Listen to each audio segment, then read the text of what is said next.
नमस्कार, जय गन्ती। सबै नेपालका कूटनीतिक नियोगदेखि नेपालको सरकारदेखि नेपालका जनताहरूदेखि विभिन्न ठाउँमा चाहिने भनौँ भ्रष्टाचारीहरूको तस्बिर ल्याएर जनताहरूद्वारा हान्ने, लखेट्ने, चेत्ने र चाहिँ विभिन्न सन्दर्भहरू उठाएर नेपाली काङ्ग्रेसका भ्रष्टाचारीहरूलाई, एमालेका भ्रष्टाचारीहरूलाई जनताले ठाउँ ठाउँ नङ्गाएको अवस्था छ। अझै पनि यिनीहरू ठाडो सिर गरेर हिँड्न सक्ने हैसियत बनाएका छन् पुराना राजनीतिक दलका भ्रष्ट नेताहरूले।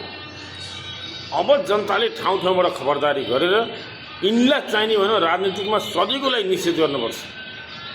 अब यिनी पुराना तीन दलका राजनीतिक भ्रष्ट दलालहरूलाई अब चाहिने भनौँ औँला उठाउने, टाउको उठाउन दिनुहुन्न। यिनीलाई सशक्त रूपले कार्य गर्न अहिलेको सरकार तयार हुनुपर्छ र जति पनि भ्रष्टाचार दलीय तन्त्रको चाहिँ निगरानी गरेर यथाशीघ्र चाहिँ कानुनको दायरामा ल्याउनुपर्छ। जो जेन्जिङ भन्दै सरकारी कार्यालयका विभिन्न हाकिमहरू थर्केको अवस्था छ, यसको पनि नियन्त्रण गर्नुपर्छ। यो सरकारको काम हो।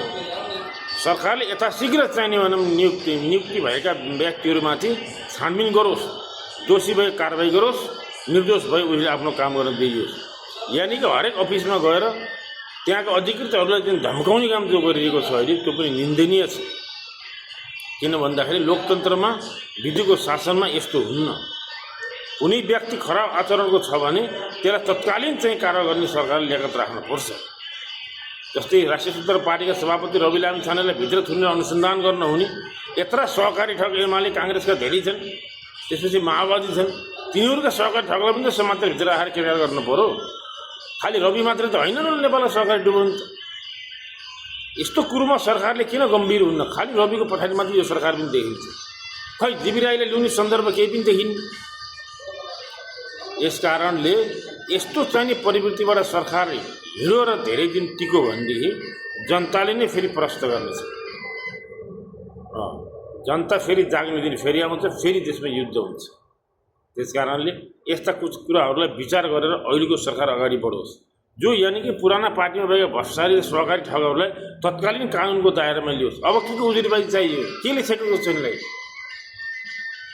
कडा कारवाही त गर्ने भने गरिब दुखीको पैसा त्यहाँ फँसेको छ, तर कडा कारवाही गर्ने, खालि रविले मात्रै कारवाही गर्ने, अरूले त उन्मुक्ति पाएको अवस्था छ। अब पनि यसरी नै भन्दै बग्दै हिँड्ने हो, काम केही नगर्ने हो भने जाने र लखेट्ने दिन आउँछ। जय देश जय गन्ती।